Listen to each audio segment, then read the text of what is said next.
जय भीम. आजच्या या मंगलमय प्रसंगी आज आपण नामविस्तार दिनाच्या निमित्तानं आज विद्यापीठ गेटवर आपण आलेलो आहोत.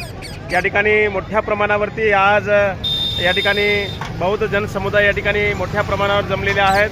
मी आज सकाळी या ठिकाणी स्वतः भदंत यश प्रज्ञाबोधी बुद्धभूमी मावसाळ्यावरून या ठिकाणी आलेलो आहोत. आपण बघत आहात माझ्या पाठीमागे हा संपूर्ण बौद्ध जनसमुदाय या ठिकाणी उपस्थित झालेले आहेत. या ठिकाणी महामानव डॉक्टर बाबासाहेब आंबेडकरांचा पूर्णाकृती पुतळा आहे. या पुतळ्याला हार घालून उपासक लोक या ठिकाणी अभिवादन करत आहेत. आणि या ठिकाणी आपण बघत आहात या कमानीजवळ विद्यापीठ कमान आहे. या ठिकाणी आमचे भंते भदंत डॉक्टर हर्षबुद्धीजी या ठिकाणी आमची भेट झाली.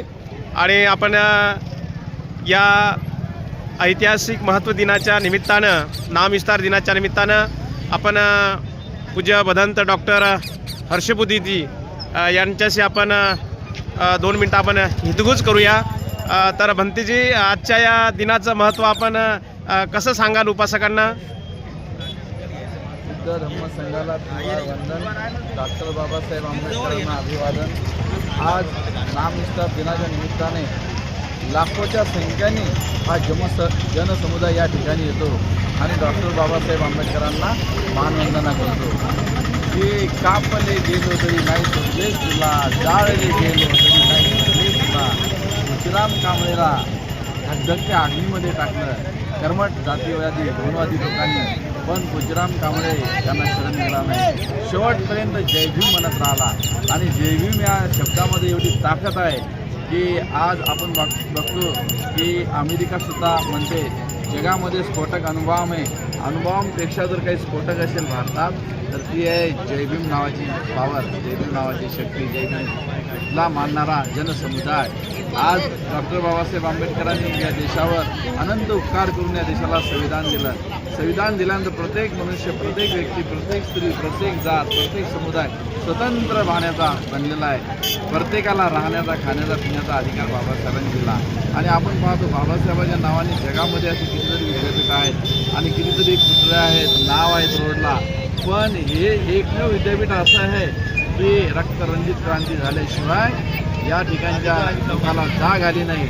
आणि त्यांनी मात्र 17 वर्षे लावले आणि त्यानंतर खडतर संघर्षानंतर, रक्तसाण्यानंतर कितीतरी हुतात्मे झाले. त्यानंतर या विद्यापीठाला डायरेक्ट बाबासाहेबांचं नाव न देता मराठवाडा विद्यापीठ तर पहिलं होतं. आणि ओसाड रानामध्ये डॉक्टर बाबासाहेब आंबेडकरांनी मिलिंद कॉलेज अर्थात PS कॉलेजची स्थापना केली.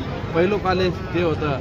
आणि हा इकडला जो समाज आहे तो अज्ञानवासामध्ये होता. पण आज डॉक्टर बाबासाहेब आंबेडकरांमुळे तो मात्र आज शिकू लागला, सवरू लागला, पुढे येऊ लागला. आणि नंतर मात्र हे विद्यापीठ बनलं, मराठवाडा विद्यापीठ. नंतर मात्र 1994ला शरद पवार मुख्यमंत्री असताना त्यावेळेस नामविस्तार झाला, डॉक्टर बाबासाहेब आंबेडकर मराठवाडा विद्यापीठ अशा पद्धतीने. म्हणून आजही हा लाखोचा जनसमुदाय या ठिकाणी सायंकाळच्या वेळेला उभं राहायला जागासुद्धा मिळत नाही. एका पायावर उभं राहिला की चालता येत नाही, तरीसुद्धा हा जनसमुदाय सुरळीतपणे येतो आणि बाबासाहेब आंबेडकरांना मानवंदना देतो आणि मानवंदना देऊन आपापल्या घरी सुटून जातो.